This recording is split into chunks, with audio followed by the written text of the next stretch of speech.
पंचनामा न्यूज, सर्वसामान्य जनतेचा बुलंद आवाज। लाडक्या बहिणींच्या खात्यातील हप्ता अद्याप रखडला। नोव्हेंबर-डिसेंबरचे 3000 रुपये एकत्र जारी होण्याची शक्यता।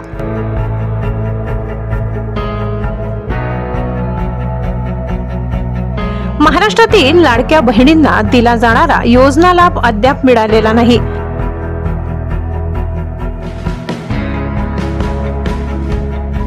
नोव्हेंबर महिन्याचा 1500 रुपयांचा हप्ता 7 डिसेंबर पर्यंत जमा होईल असा अंदाज वर्तविला जात होता। मात्र आजपर्यंत सरकारकडून कोणतीही अधिकृत घोषणा करण्यात आलेली नाही।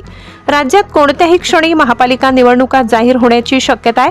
त्यामुळे नोव्हेंबर आणि डिसेंबर या दोन्ही महिन्यांचे मिळून 3000 रुपये एकत्रितपणे लाभार्थी महिलांच्या खात्यावर जमा केले जाऊ शकतात असे सूत्रांचे म्हणणे आहे। 15 डिसेंबर नंतर राज्यातील 29 महापालिकांच्या निवडणुकीचा कार्यक्रम घोषित होऊ शकतो।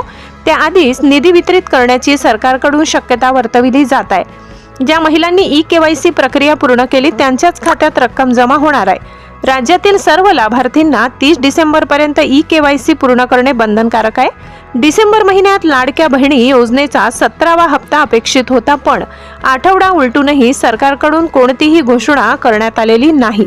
महिला व बालविकास विभागातील एका अधिकाऱ्याने दिलेल्या माहितीनुसार ई-केवायसी प्रक्रियेतील अडचणींमुळे काही महिलांच्या खात्यात रक्कम जमा करता आली नाही। त्यामुळे डिसेंबरच्या शेवटच्या आठवड्यात 17वा आणि 18वा हप्ता असे दोन्ही मिळून 3000 रुपये एकाच वेळी जमा करण्याचा प्रस्ताव आहे। आगामी महापालिका निवडणुकांचा विचार करून हा निर्णय घेतला जाऊ शकतो अशी ही चर्चा आहे।